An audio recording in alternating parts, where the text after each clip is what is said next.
and welcome to Raw. I'm Alex. And I'm Matt, and these guys munching on their breakfast behind us are some of the 13 African elephants that live here at the Howletts and Port Lim Wild Animal Parks. And breakfast is just part of the 3,000 kilos of food that they eat every single day. That's 2 truckloads of food, a massive amount. And we'll be finding out loads more about the African elephants throughout the series. But first, here's what's coming up on today's programme. Nice doggies? No way. These are some of the most vicious killers on Earth. You couldn't have a cuter baby, but why is she crying? And we'll find out why gorillas don't like getting the short straw. But we're going to start with a cat. Now, he may look like your average pet pussycat, but believe me, he isn't. This is Snatch, and he's a fishing cat. Put a fish in his pond and he'll just dive in and get it. Fishing cats come from Bangladesh, India and all across Southeast Asia. They are perfectly adapted for life in watery places, with a double layer of fur that keeps them dry underneath. They also have slightly webbed paws for faster swimming and, quite remarkably, ear flaps that close when they go underwater. Head cat keeper Jim Vassey has seen Snatch grow up from a bundle of fluff into a full-grown adult tomcat. Snatch was born here in '98, and unfortunately he lost his tail a few years ago. He had a bite that turned septic, and so we had to remove the tail. So people, when they see him for the first time, assume that they come without a tail. Snatch isn't affected by having lost his tail, but it hasn't improved his temper, and he's very hard to handle. He's only about twice the size of a pet cat, but he's about 100 times as vicious. Most male cats are a bit aggressive, and obviously Snatch is no different. He can be a bit boisterous. I mean, when we go in to feed him, sometimes he climbs up your leg to get the food in your hands, you know, and of course that hurts. The keepers would like to put some more fishing cats in the enclosure with Snatch, but he's simply too aggressive. The only way to calm him down is to neuter him, so the vet's coming in later on today to perform the operation. But that means knocking Snatch out with some medicine, and to get the dose right, you need to know what he weighs. So Jim's brought some scales along, and some eggs to lure Snatch onto them. This is our way of trying to get an accurate weight on him. Fingers crossed he'll do it and sit on it.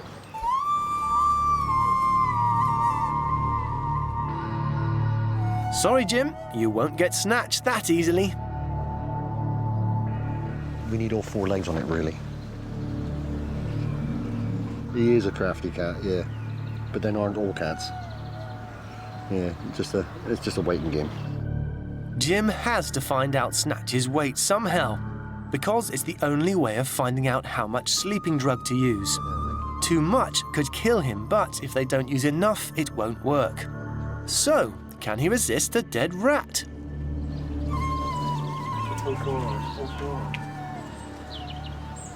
He had all 4 paws on, yeah?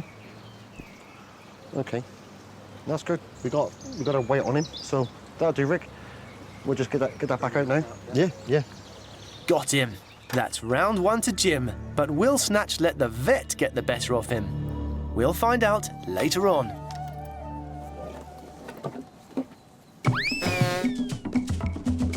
With 72 gorillas between them, Howletts and Port Lim have the largest captive breeding group in the world. They're very intelligent animals, so the keepers are always coming up with ideas to keep them busy. That's given me the chance to come along with keeper Phil Ridges to find out just how clever they are. Phil, what are we doing here? Well, basically, we're going to put the peanut butter in this tray, which then goes into this contraption. And then This the gorillas... is the honey pot, is it? We call them honey pots, yeah, or another name for them is termite mounds. And then the gorillas are going to get some browse, and then the idea is they use the browse to try and get the peanut butter, which is in the tray, by putting it in this hole here. You see my finger fits in there, but it doesn't reach to the bottom, and the gorillas... It's good. Smells pretty good. Yeah. Will they be able to smell it? They will do when they come up to it, yeah, but they kind of know it's there because all the gorillas are watching us put it in through the cage bars there. So what we have to do is tasty. unlock this. We have to lock it, otherwise the gorillas will break in and cheat a bit. Oh, would they? Yeah. So this is just to make them work hard? Yeah, this is just to keep this tray secure and the peanut butter secure in there. And do you put any other kind of things in the honey pots? Yeah, we can put honey in there. They enjoy honey. We tend not to do that during the summer though, because of bees and wasps like the honey as well, and the gorillas get stung. And so do we when we come to clean them out. OK, so shall I help you chop these up then? Yep. How long do they need to be? About 2 to 3 feet. We do that because it spreads them out a little bit more. So normally we throw them around, and the gorillas have to go and get one. Basically, some of them will actually eat the bark first and the leaves. Gorillas eat leaves and bark, and then they poke them in the holes there. And some do actually split the sticks. They crack them with their teeth to make them more flexible. Wow. So that when it goes on the bottom, it sort of spreads out more on the bottom of the tray there, so they get more peanut butter. So that really shows us just how intelligent gorillas are. That's right, They've really thought that through. And they've actually thought of that themselves. We haven't shown them how to do that. Well, Phil, thanks for that. Shall we, if we chuck these around and then we'll come back later to see if the gorillas find their tasty treats.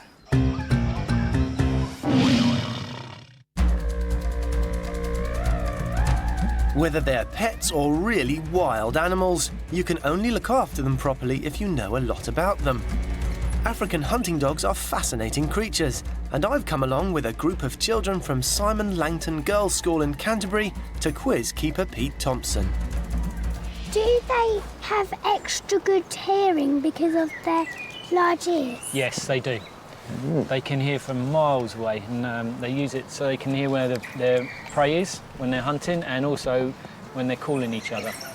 I just heard them do some amazing squeaks. Was that them? That's them, yeah. That's one of the noises they make. What does that mean?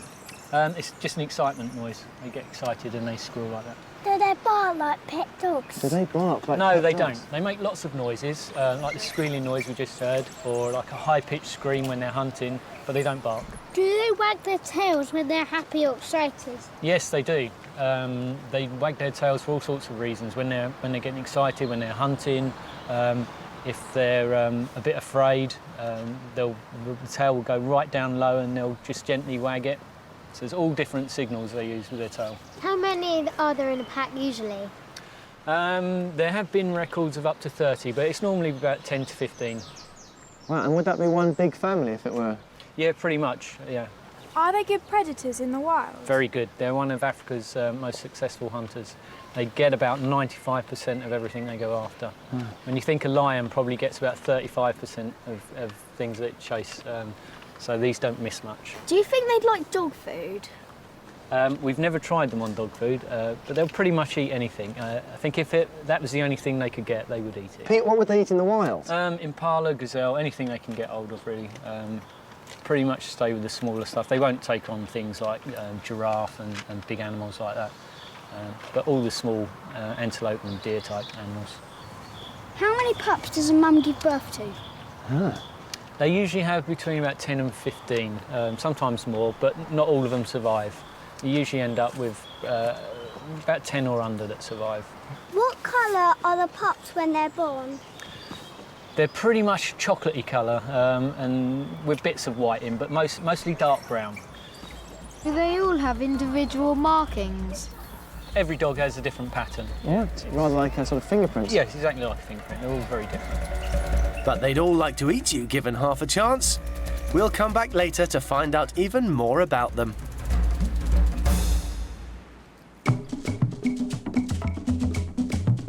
Back at the Palace of the Apes, Phil Ridges and I have finished loading up the honey pot with peanut butter. So now we'll see just what the gorillas can do. Phil, we're about to let them out. What do you think will happen? Will they be up to doing this? Well, hopefully, yeah. They usually enjoy the peanut butter and the honey pot, so hopefully, I'm anticipating Jala will come out first, because he's usually first out for food. So, He's the dominant male. He's the dominant male. It's usually the dominant males that come out first time for food. It can be anyone's guess sometimes. If he can't be bothered, then someone else will come and get it. Well, this is really exciting. Shall we let them out then? Yeah, okay. Sharon, can you let the gorillas out now, please? Oh, straight out. Now, who's that? This is Jar Jar, higher hatch. So- Jala, oh, who's just no. come running out. Jala's the dominant male. That's the dominant male. He's come straight out and he's going straight to the peanut butter. He's obviously been keeping an eye on us to see what we've been up to. Yeah, they've been watching. This pose he's doing is a typical sort of display pose. He's actually sort of displaying at us a little bit because he's seen us out in his garden. Is he the only male in this gorilla family? He's the only adult male. Gorilla groups are made up around one adult male, and there's several females. And then if they're successful, then they'll have babies. And so there's 12 in here altogether. They're kind of keeping an eye on him, but not really rushing over. And some of them are eating the browse there. The female up the top there with the browse in her mouth there is Kishi. Oh, I see. That's an adult female. Actually, I can just see here, Phil, look.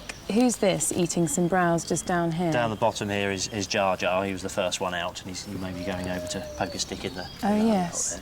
Do you think the dominant male's going to let him? No, that's what. So he's just walking over and saying, "Well, clear off." Oh, yeah. I'm going to dig into that in a minute.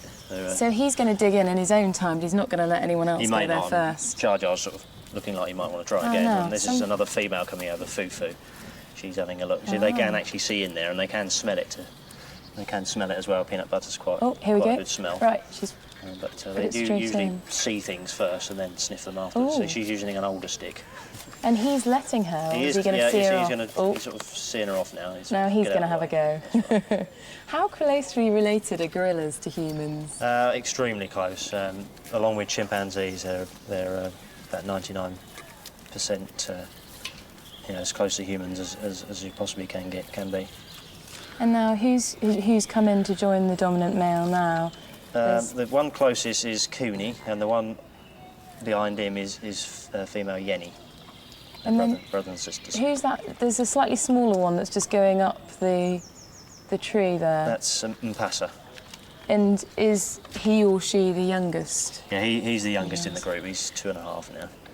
Phil, I can see the dominant male Jella. He's just started to go for the peanut butter now, look. Yeah, he'll probably eat most of that. And when is he going to let anyone else have a go? When he's had enough. He's the boss, so he decides when he's finished. Who are those two looking longingly on?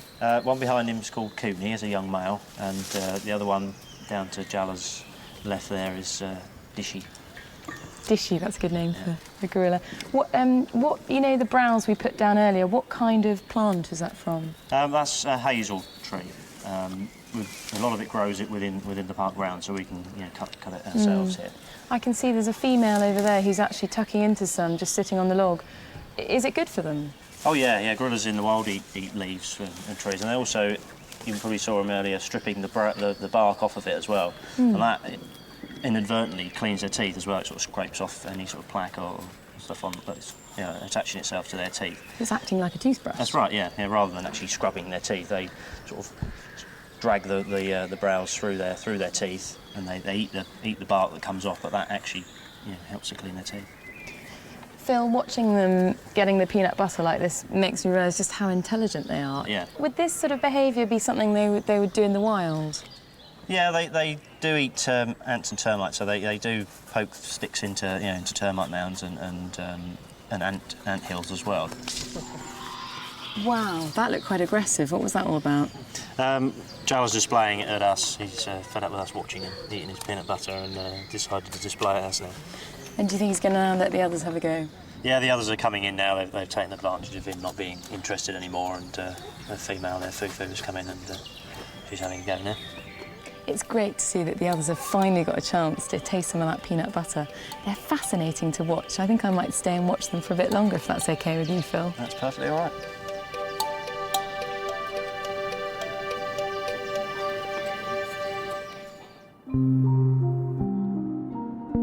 Everyone at Port Lim was thrilled a few weeks ago when a baby Malayan tapir was born.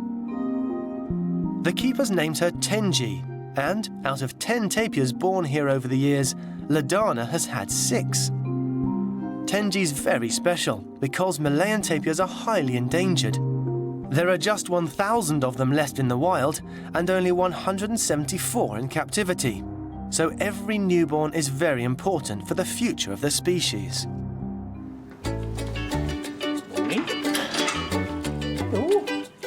Now 6 weeks old, baby Tenji is starting to find her feet.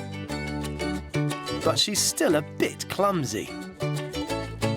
Keeper Carl Parker has worked with the tapirs for 4 years. He's taking extra care of little Tenji. Really and truly, they're like your kids. You know, you build up that much bond with them. And she's truly my little baby, aren't you? And she's quite a character, so she's always up to mischief. Up until now, Tenji has been kept safely inside the tapir house. But all that's about to change. Carl thinks she's ready for her first serious adventure. Yeah, it's a big day today, because hopefully she'll be going outside today. Going to open the big slide door up and see if she'll have a run round in the paddock. It's a big wide world out there. When the sky's 5 miles above you, it's a big thing, so she might be a little bit nervous. Yeah, you going out today? Hmm? Yeah. You baby. Hey, you babies. Yeah. Oh. Baby Tenji's going to have to be very brave. But before she can take her first big step, Carl has to let out the other tapirs who live here. There are 5 more adults. Yeah. Ow! Fingers. Come on, come on. It can take a while. This is Dang, Tenji's dad, and he's in no hurry. Yeah. Dang! Come on! I think he might be camera shy. They may not look it, but these are very heavy beasts. An adult tapir weighs twice as much as a male gorilla, and it takes 8 keepers to lift one. Yeah. Dang! Come on! They have 25 acres to roam in here. In the wild, Malayan tapirs live in the thick rainforest, usually near water, where they spend most of their time wandering through the undergrowth looking for grass, twigs, and fruit to eat. They're very good swimmers, which is one reason for that long nose. It's like a snorkel that sticks in the air when they're swimming in swamps and ponds. The adults will happily stay outside all day. But will baby Tenji be ready to take the plunge into the outside world? Yeah, this is where baby will be running about this morning, hopefully. It's ideal for their first steps outside, really. It's not too big.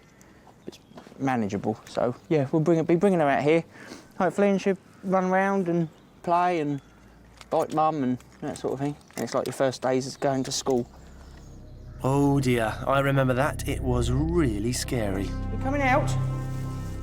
Hey, big wide world. Look, bright light. Come on then. Yes, you coming out?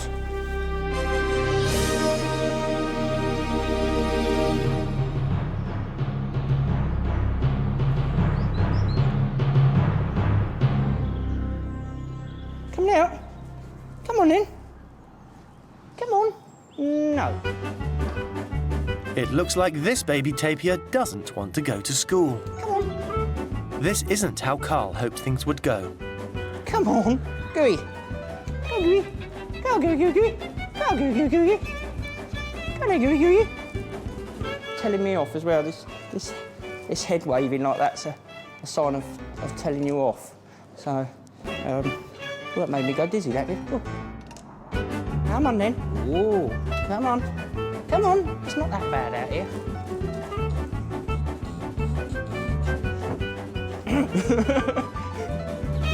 Going outside on her own is a step too far for Tenji. She's very reluctant to leave her mum, but that's natural. Babies have a very strong bond with their mothers, and in the wild, they stay together until the baby's about 8 months old. Until then, they carry on suckling because they still need their mother's milk. So Ladana hasn't been outside since Tenji was born. But now she wants a bit of fresh air. That gives Tenji a problem. She's never been left alone before.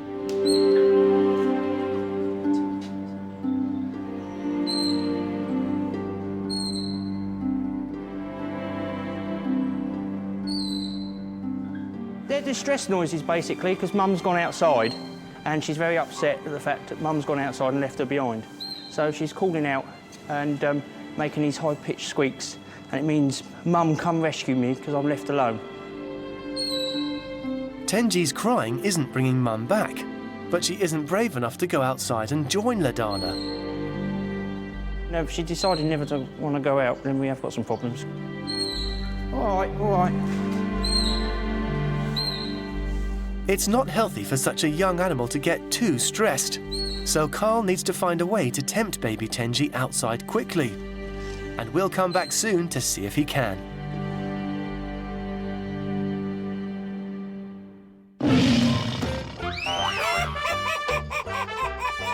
Why did the dog go to court? Because he had a barking ticket. What did the snake give to his girlfriend on their first date? A goodnight hiss.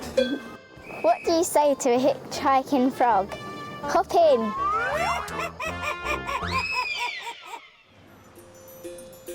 Earlier in the show, we saw Snatch, the 8-year-old fishing cat, being weighed by his keepers at Howlett's. He needs to be neutered to make him less aggressive, and they had to find out his exact weight so they can knock him out.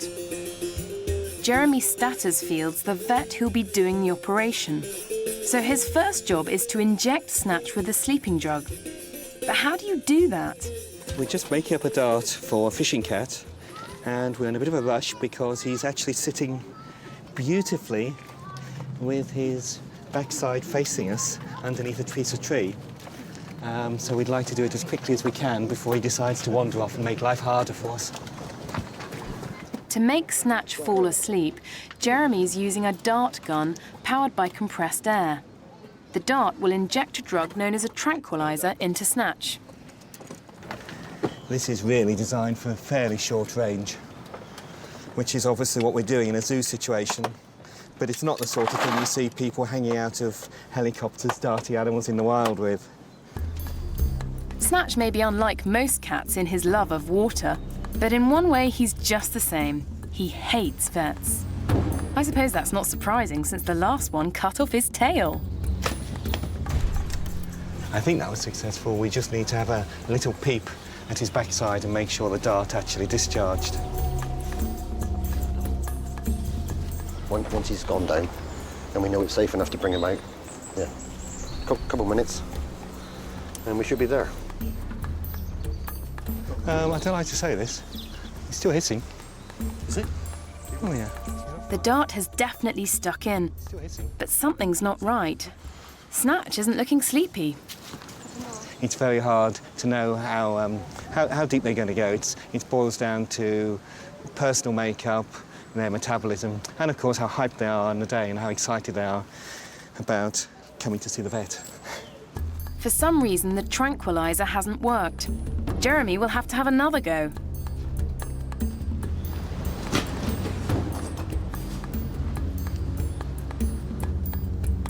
He's beginning to wobble, but yeah, he's wobbling. Yeah, he's not wobbly enough to pick up though. No. Right, plan B. There are many things that can go wrong when you're tranquilizing an animal. The dart may stick in, but if for some reason the drug doesn't go into the bloodstream, the animal won't fall asleep. You can see he's been hit by both darts, but if they'd worked, there's no way Snatch would be climbing trees right now. He's not taken too well to the darts, so we might have to go in there and scruff him. Got my jumper handy to stop a few scratches, maybe. But it should be right.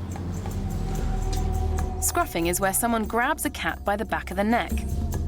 It won't hurt the animal, but that doesn't mean a big, bad-tempered fishing cat will like it, even if he is a bit wobbly. They're very brave, these guys. Only just. Well, let him go.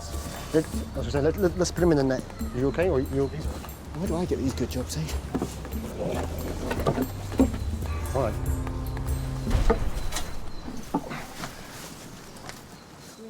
Careful not to upset Snatch any more than they have to. They eventually get him still enough to inject the right amount of the drug. And finally, Snatch goes to sleep.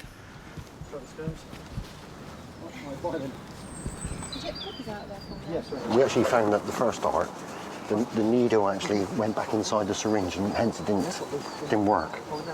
So the second dart obviously knocked him over, but not enough for us to get on with the operation. So as you can see, a bit of a struggle, but we topped him up, and Okay, we still don't have any deep.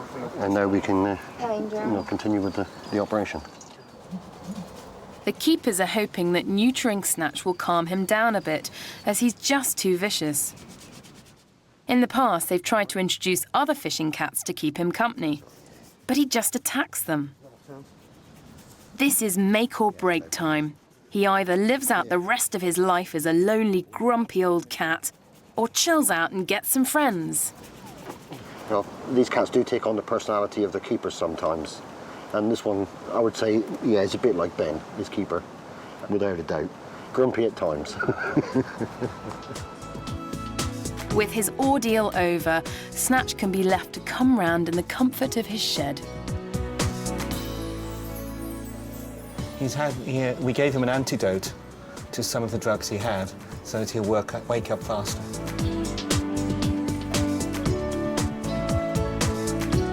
Leave him nice and quiet to come round.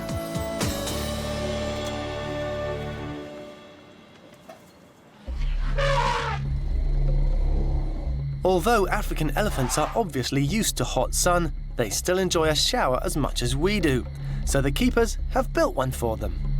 Right, so where's the shower, Janine? Here we are now, at the top of this post. Ah, yes.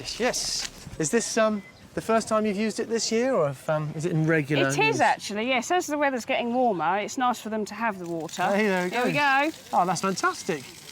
That's a proper fountain. Here comes the bull, Jums. Oh, yeah, he's a big boy, isn't he? Just move slightly out of the way. Yeah? Is he slightly aggressive? He can be, but I mean, I think he's just coming to investigate the shower. Do you think he's going to jump underneath? How would he normally behave with it? He quite often drinks out of it. Does he? Why do they actually need the shower? I mean, some of it's for fun.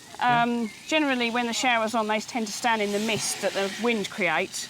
Hello. They drink out of it, they get it on their skin, so it cools them down, it helps the skin condition. What's he doing now? There we go, he's having a drink out of it, look. And we might get wet, because he's quite good at aiming it, yeah. What do we do? We just jump if he does. Yeah, we'll just have to get out of the way. And this lot are African elephants, aren't they? But They are. In Africa, it gets incredibly hot, so where would they find that quantity of water for a herd this size? They would congregate around water holes and they concentrate their lives around the water holes, but they are capable of digging for water. Oh, really? They sort of sniff it out? Yeah, they can sniff it out underground and they use their tusks to dig holes to find the water. That's fascinating. They won't be able to find a shower like this, though. But even if they can't find water for a while, they have another rather clever way of losing heat. African elephants have much larger ears than Asians, so Yes. they move their ears gently to and fro, so the blood vessels in their ears cool off and it cools their whole body off. He is enormous, isn't he? Is he fully grown? He's got a little bit more growing to do yet, but he's not far off fully grown. Yeah. And this is his herd, is it? Yeah, he's the boss. Yeah. I saw there are a couple of babies over there. Are they his? Yes, one is a year old and the other one is 10 weeks younger. Oh. And they're both his babies. Fantastic. They're gorgeous, aren't they? Let's see, one of the girls has come over. Who's this? This is Shebe. She likes to play with the shower. She's also quite a good shot at getting people wet with the shower. Oh, so we'll duck if she shoots it this way. So they pull it into their trunk. Do they actually drink it through their trunk? No, they'll put the end of the trunk into their mouth and then they'll tip it into their mouth. You'll see her do that in a moment. There she goes. She's great with that. There she goes. You can hear it gurgling through, can't you? That trunk seems... she's amazingly accurate with it. I mean, are they very dexterous? Oh, they're very... It's like our fingers almost. They can pick up very small objects. Yeah. And things to eat, sticks and things like that, they can pick up with it. Great. And we've got a little crowd now around the edge, the little pool that the shower's making. None of them have gone under it yet for a shower, but they're all having a little drink. The water's probably quite cold and very fresh, so they're enjoying that. You've got Massa there. She's enjoying the water. Yes. She's the matriarch of the herd. And how much, sort of in a day, would they drink? Up to 100 litres. Really? That's a lot of water. It is a lot of water. That's like a couple of bathfuls. Yeah, when you put it like that, you realise how much it is. And how much would, say, a female like this be able to, draw up in her trunk in each go? They can hold between 8 and 10 litres in their trunk. Yeah. But they might only take a few litres at a time, so they'd need to come back for more, obviously. Well, all the babies are coming in now for a drink. It looks like it's a success, but no one's having a shower yet. Maybe we could come back when it's... Yeah, we'll have to give you a call when it's nice and sunny and hot, and I'm sure we'll see them under the shower. Fantastic, we'll come over. Come on, you grubby lots, have a shower.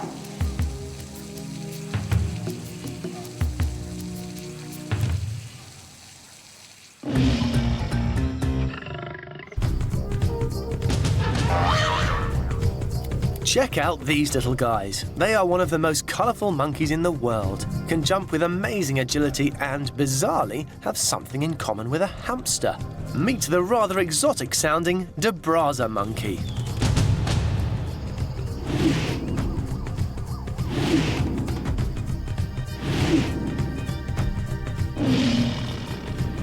Keeper Simon Jeffrey has 10 de Brazzas under his care and thinks they're fab. I've always liked the de Brazzas. They've got a great look with their little white beard and stuff. They do stand out. They're a fantastic monkey to watch.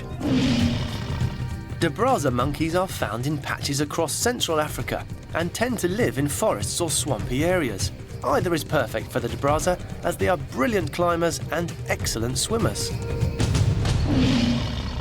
In the wild, they are hunted by leopards and snakes, but the biggest threat to them is the destruction of their environment by man.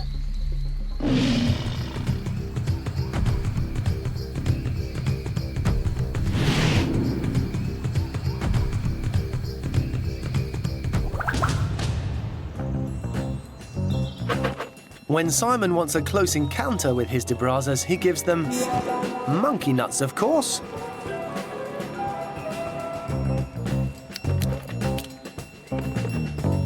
And they've got nice big canines, probably sort of about ½ an inch long. They would be used in defence, but they're also used for cracking nuts and everything. But their teeth aren't the most impressive thing about a de Brazza's mouth. They have cheek pouches, a bit like hamsters, where they can take the peanuts. I mean, if they're in the wild and they wanted to go down onto the floor of the forest, they would pick up fruit, stuff it in their cheek pouches, then run back up in the trees to eat it in their own time. It's kind of a great way of being able to get as much as you can and disappearing so you can eat it safely.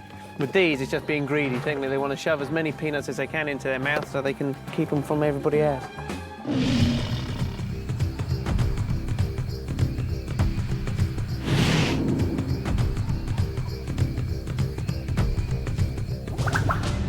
With all the monkey nuts gone, Simon heads down to the sleeping quarters for a chat.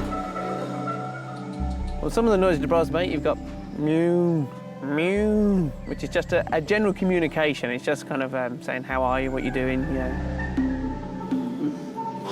know. Mew. And then you've got a kind of rat-a-tat-tat sound. That machine gun noise is kind of a warning noise that there's something not quite right, and they're just seeing what's happening at the moment.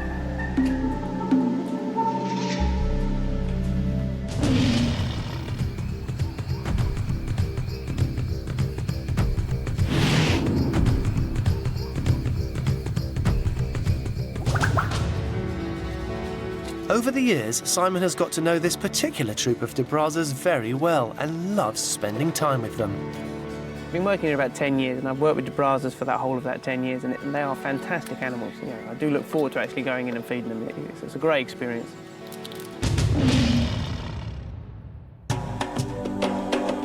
Many of the animals at Port Lim spend their day roaming wild in a massive 150-acre enclosure. You can see them on safari with the African experience, but Head of Section Bob Saville has brought me to see one of his favourites. Bob, who's this? This is Daphne. She's very special because she was hand-raised at Howlett's. She's one of our original group of blackbuck on Coombe Farm. She produces lots of little blackbuck every year. And she's very special because, as you can see, she's hand-raised. You can actually feed her by hand. Do you think she might be tempted by this cake? Well, she might be. Where do you find black buck in the wild? wild? Well, they come from India. They're normally in the drier parts of India. They're called black buck because the males have black on their backs. They're black and white. Ooh. And they also have very long, pointed horns. So she hasn't got horns, though? No. The females don't have horns. And it's just the male. And they have that light brown colour. Okay. And as you can see, she's incredibly friendly. She's a real character because wherever you are, she will come and find you. We've had her several years now, and she's getting a bit grey in the face because unfortunately now she's getting a bit old, but hopefully she'll be with us for a few more years.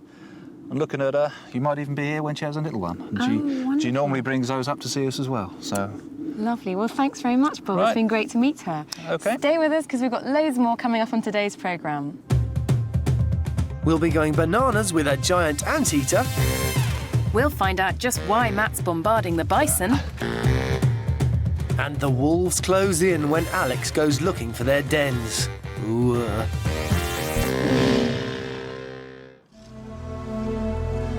Back up at the tapir house, the 6-week-old baby Malayan tapir Tenji is still crying for her mum.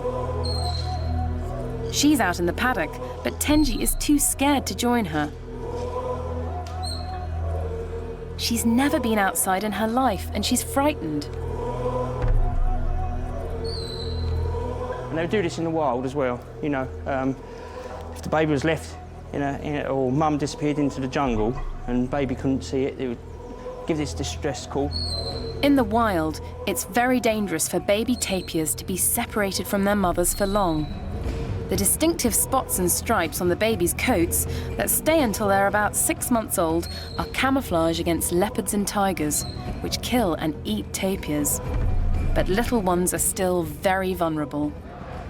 If the baby was being attacked and mum was, off feeding somewhere nearby, never very far away, but certainly off feeding somewhere, and mum would come charging through the jungle at a fair rate of knots and attack anything that happened to be attacking the baby.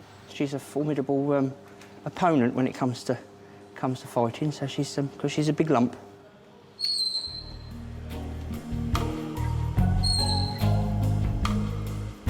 And as you can see, mum's now come back indoors because of the distress calls that the baby was making. She's happy now because she can see mum. I'm just smelling mum now to make sure that it is her mum. So, yeah, definitely her mum. Carl doesn't want to force Tenji to go outside. She needs to do it for herself. Hopefully she'll wander out in the next couple of days and so it'll make everyone's life a little bit easier and the sun on her back will do her a world of good. We'll come back later to see if she can find the courage to go out.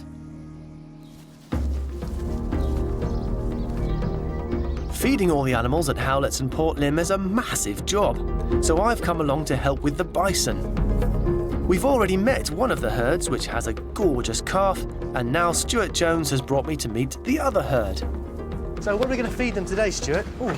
Well, we're going to feed them cabbages out to begin with. Basically what we're doing is going to hurl these as far as possible. And then hopefully we'll split them up and they'll go munching them as they go along. Fantastic. Can I have a go at that? Yeah, you go for it. So we just want to spread them out, do we? Yeah, just spread them out a little bit. Fantastic. So, cabbages. Why cabbages? It's a good part of their diet. In the wild, they would eat shoots, leaves, acorns, browse, that sort of thing. Yeah. And it kind of compensates for that a little bit. And we do also offer them vitamins and minerals. Yes. In the form of nuts. Oh, so it keeps their diet balanced. And how do you give them the nuts? Well, the nuts are in a bag. OK. What I'll do is I'll quickly jump over the fence because these guys can be a little bit. They're quite aggressive in the wild. And the big girl Beza here, she's quite keen on getting hold of her ungulate nuts straight away. Yeah, so obviously we haven't gone in with them. Is that because they're a bit tricky, a bit dangerous? Well, it's just they just can be a bit quick and a bit flighty, and obviously they've got the horns and everything, and a bit like a conventional bull would be. They've got the potential to knock you about, so we decide not to go in there. Yeah, so they've all got horns. Is that, are they all males? Is that why they've all got horns, or does everything have a horn? No, there's 3 females and a male in there. Oh, right. So, any breeding? Any babies on the way? Not at the moment. We are due to have a very big bull to come in and join the herds, and he should be with us in a little while. And he'll be approximately twice the size of these. Yes. So he's going to be quite an important lad. Right. Oh, sorry, got that one on the bum. They're called European bison, Stuart. Does that mean that there are other sorts of bison for other parts of the world? Well, yeah, you've got the North American bison, which is obviously the ones that the Indians obviously were very keen on hunting and stuff like that for survival. Yes. They're quite low in numbers. These guys themselves are only found in Poland nowadays, so it's even less numbers in Europe than it is with the American bison. Really? Yeah. And in the wild, what would predate them? You know, what would prey on them? What would prey on them? Well, if there was enough European wolves to substantiate hunting, then they would do it. Other than that, it's very much us. We seem to continue to want to shoot things, so and bison are on the menu. It's a shame, isn't it? It's a shame. Well, that's almost all the cabbages. 2 more. 2 more. How far have you managed to get one of these then? Back to that roundel, so we'll see what happens now, yeah? After you. Yep, you won by miles. OK, sure, that's 1, 2, 3, 4 animals done. Just 396 left to go. Come on, let's get on with it.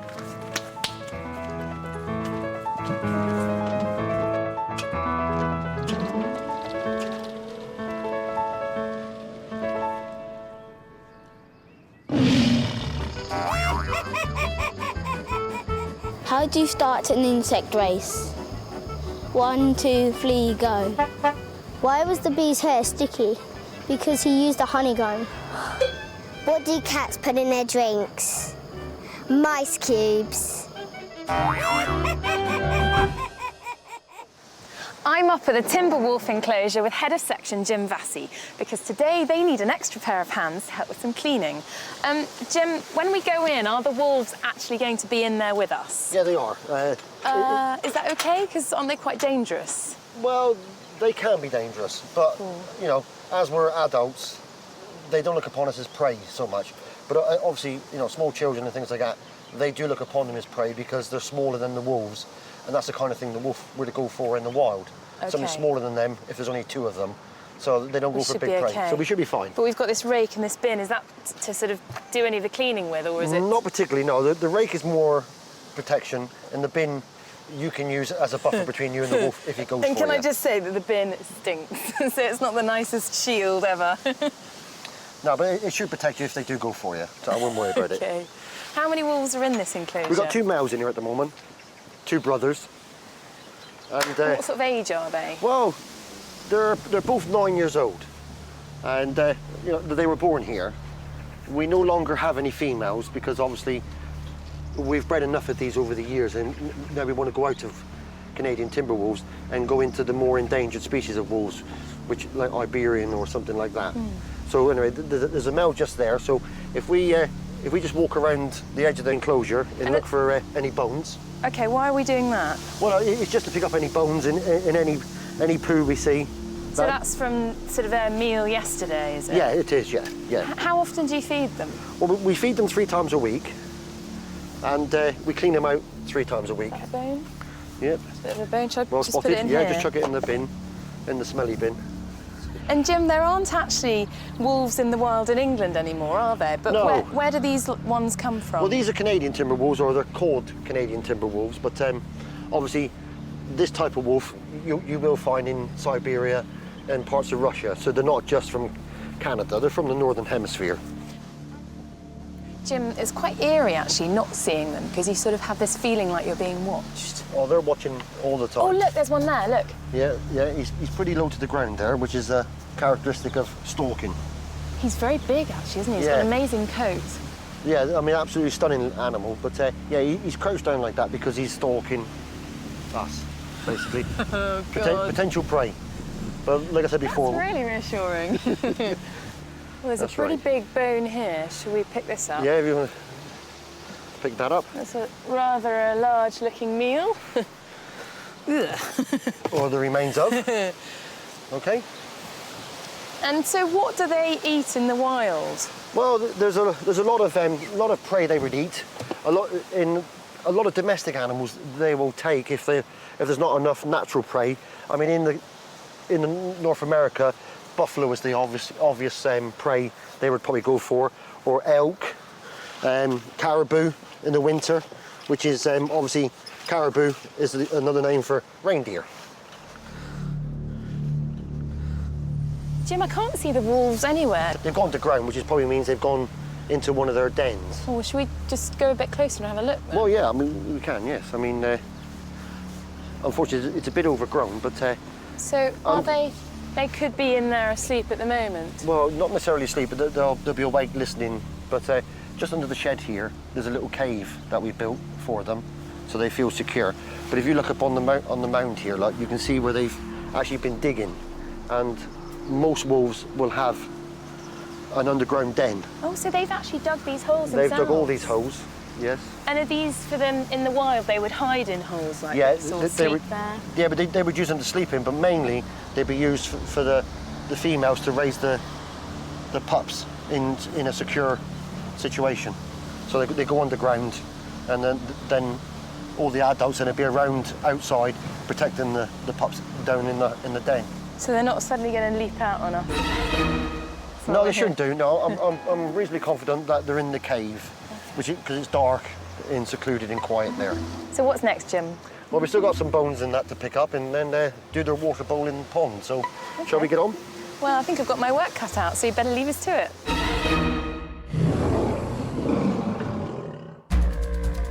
Now, I think it's time we got back to those vicious hunting dogs and keeper Pete Thompson. Could they ever teach them tricks like pet dogs? I don't think so. I've never known anyone that's been able to train these. They're always wild. Even the ones that have been hand-reared pretty much stay wild. So, no. They're really not friendly like pet dogs, They are don't make good pets at all. No. No, I wouldn't go in there, put it that way. Has anyone got a question that they'd like to ask? Any more? Yes, Francesca. Do you ever go in with the dogs? Yes, we go in with these every day. Do you? And how will you go in with them until they're adult, or is it just we carry on. They pretty much will stay out of your way. They'll run around, make a lot of noise, but they're okay. That's interesting. But would you approach a pack of these in the wild? No, we'd never go near them. No.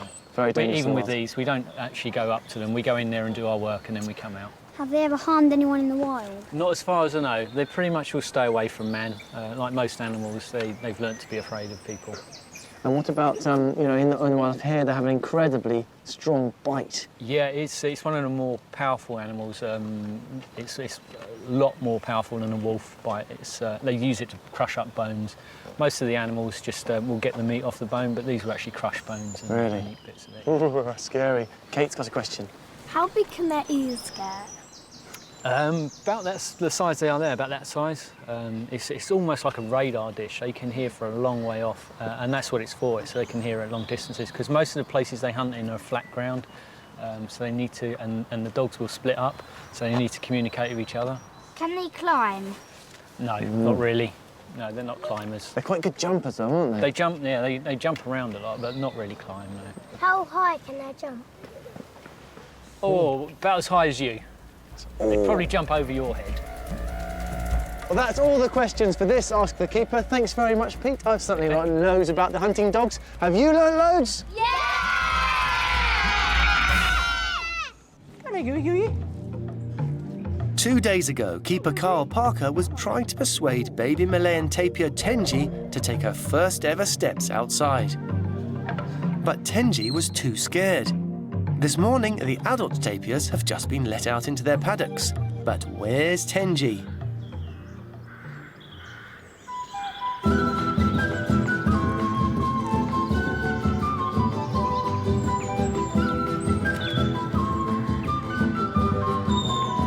She's decided that being outside is fun after all, and Carl couldn't be happier. Come on in. Come on in. Pleased for her, really, because, she's got that much more space to play in now, so... And keeps her mind active if there's more bits and bobs going on.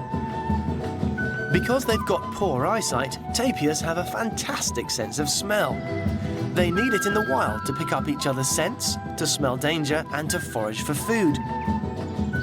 And it looks like Tenji's just discovered the benefits of having one of the longest noses in the animal kingdom.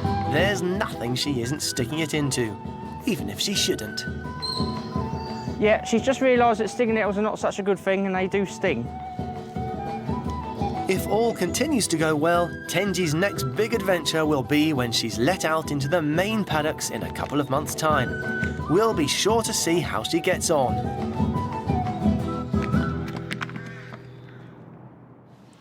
I've come over to the Anteater house to meet keeper Alice Elliott, and she's asked me to bring with me a rather old and manky-looking banana. Ugh. I wouldn't eat that, Alice, but I'm assuming that the anteaters would. Is that what we're going to do? It's got to be nice and squishy, because he's got to lick it up with his tongue. Well, this is extremely squishy. In fact, if I peel it, I think it'll just go all over the floor. Yeah, we're not going to peel it. There's a little hole in the end. If you just hold it up to him, he should stick his tongue right in and suck it out. What's this guy's name? This is Louis. Hey, Louis, look at your delicious banana treat. Come on, the walls are there every day. This banana's new. Come on, little fella. He's a bit slow. He's an anteater. Why would he like a banana, do you think? Well, it's not a regular part of the diet. It's just an extra little treat to make his life a bit more interesting. Look at the tongue. I can feel it. That's quite a powerful tongue he's got there. It's just flicking in. I can feel it. Oh, it's coming right up to here. How long is that tongue? It's over 2 foot long. What? He won't need it to be that long just for a nana, but... Oh, look, I'm sorry, look. Oh, it's amazing. Look at it. It's darting everywhere. Look, I'm sorry, I should be holding this up so you can eat it. So normally he'd be feeding on ants or any other sort of insects? Mostly ants and termites, but if he stumbles across a nest of some other insect that's not too aggressive, then he'll have a bit of a scoff. Yeah. It's actually, although it's very sort of thin, it's very powerful. I can feel I'm really having to hold the banana to stop him from sort of pushing me away almost. It's very muscular, and he can work it about right inside the termite mound to get where he wants to go. And is it sort of sticky? How does he get the ants actually onto it? It's covered in a really, really sticky saliva. It's like glue. It's just amazing. He is amazing all over, isn't he? And he's got these incredibly powerful-looking front legs and great hooked claws there. How would he use those? Well, the claws are designed to pry open the termite mounds, but they're such an important tool, and they're so massive that you can see he has to walk on his knuckles to not damage them. So he's polishing off this banana. I think he adores that. Look at him. But how many ants do you think you'd eat, sort of, in a day, assuming that he could find some ant hills? Well, given the chance, an anteater can eat up to 30,000 ants in one day. 30,000? Mm-hmm. That is an enormous number. I suppose, I mean, he's quite a big creature, isn't he? Yeah. He's got to get a lot of them. It's a large animal, and they're not that nutritious as a food source, so you have to eat a heck of a lot of them just to sustain him, really. Yeah. He's absolutely marvellous, and he's also got an extraordinarily wide tail. How would he use that? Well, it's very useful when they sleep, when it gets cold at night, to use as a blanket over the top when they go to sleep. He sort of curls up and then... They can raise it and lower it to adjust their temperature, and also when it's really hot, they can flap it about and use it as a fan. Very, very clever. Because what part of the world do they come from? These are from South America. Oh, so it can get extremely hot. You are. Have you had enough banana? Yeah, you've had enough? Well, it's certainly a lot sweeter than a mouthful of ants, but I think he's had enough. Well, I'm certainly not going to finish it off. Thanks very much, Alice. That's all right.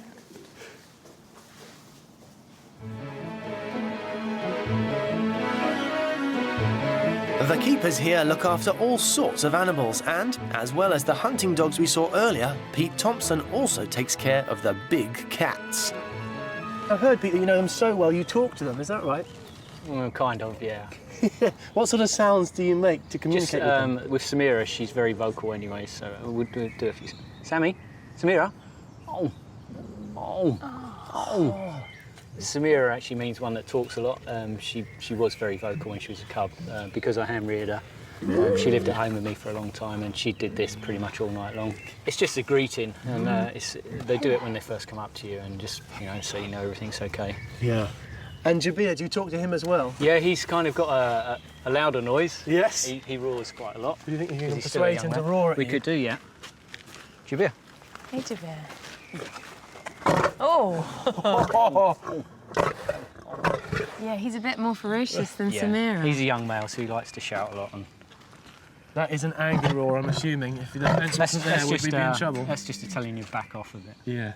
It's his territory. It is. Yeah. Easy beer. Yeah. Good And boy. you can pretty much, in the wild, you'll hear that 2-3 miles away. Right. Wow. He's fantastic. That is amazing. Well, sadly, that really is all we've got time for today. But first, here's a fantastic preview of what's coming up on the next Roar. She may only be a baby, but she's learning really fast. I'm just trying to be friends, but she doesn't want to play. And there's no leopard like a snow leopard from the high Himalayas. Make sure you're watching.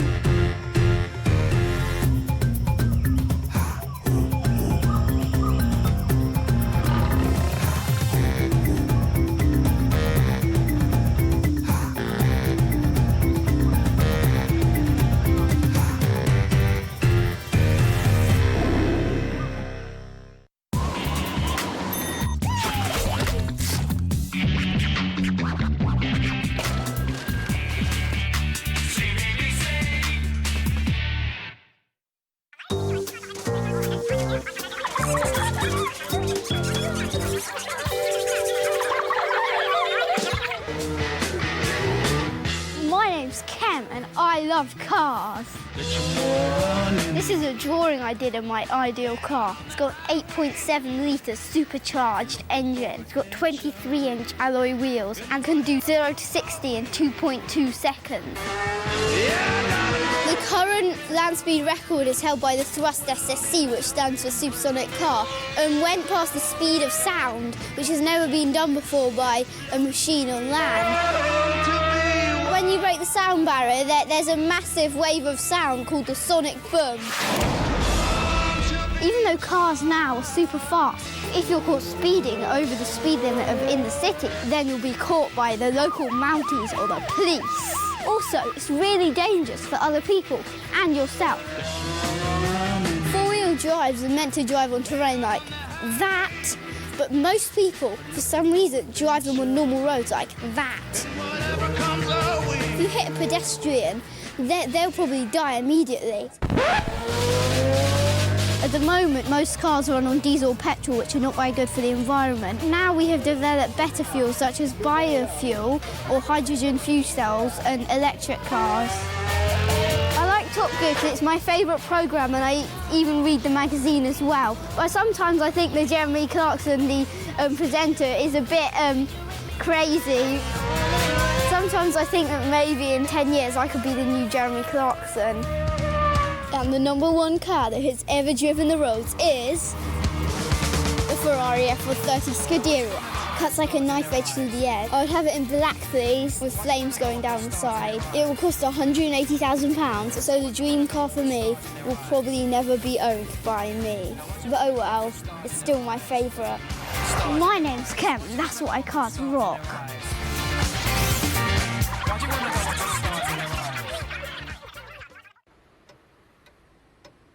Wake up, you lot! TMI's coming back to CBBC!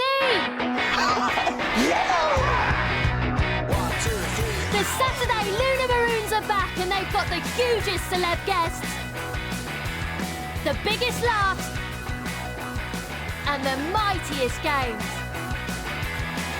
Join us on TMI every Saturday from 9, CBBC on BBC Two.